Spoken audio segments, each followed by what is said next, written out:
Okay, Inner City Press. We're leaving the Southern District of New York courthouse now, today, September 30th. Now, we've covered a lot of cases here, including the case of Mujay Ma, or Mugay Ma, it depends how you pronounce it. He's a Chinese businessman who defrauded the Paycheck Protection Program for multiple dollars, has an apartment at 1 West End Avenue. He's a Chinese national, and he keeps asking to get out of jail. Maybe he'll get out, but he didn't get out today. But as we covered this case and a number of other cases, whatever, I want to get into them. You can find them all on innercitypress.com. Early today, we asked Judge Garaufis of the Eastern District of New York, if you're going to sentence Clare Bronfman,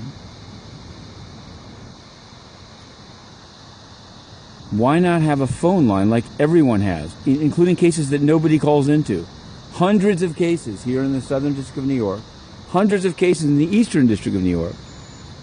It's COVID-19. And again, I'm not afraid of COVID-19. I'm just saying, given COVID-19, there is absolutely no reason for courts to unilaterally say, you have to come into the courthouse. I mean, it's unfair. Let's say you were a journalist that traveled out of state. Can't go in. Let's say you were an elderly journalist concerned about your safety.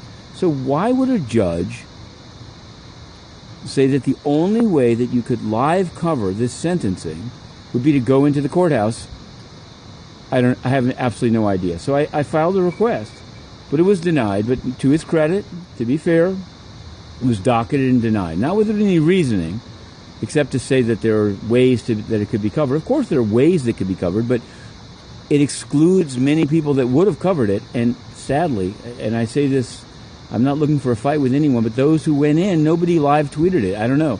Maybe they had their laptops. I don't know what happened, but that's not coverage, okay? I've covered the sentencing of Tekashi 6ix9ine. I've covered any number of things. Bannon.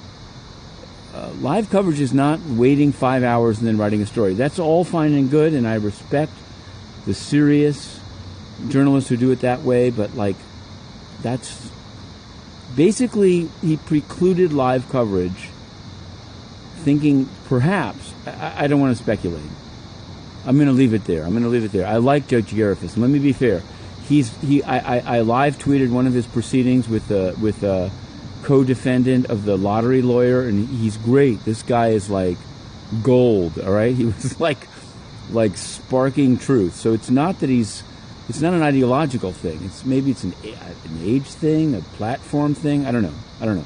So this is important, though, because there are courts all over the country. I mean, I don't cover all of them. My hands are full here at SDNY, but I cover some EDNY, and I do want to say this. In fact, I'm going to leave it here, and maybe I'll do another one, but I want to say this.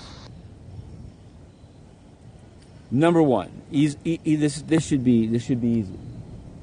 Until the COVID-19 pandemic is over, whatever that means, federal court proceedings should continue to be available by listen-only phone line, here and everywhere. Number two, once it is over, and it will be, what's learned here, just as the judges say, oh, I'm going to do my conferences in civil cases from now on this way, it's great, it should continue to be available by phone. There's no problem. What's the problem?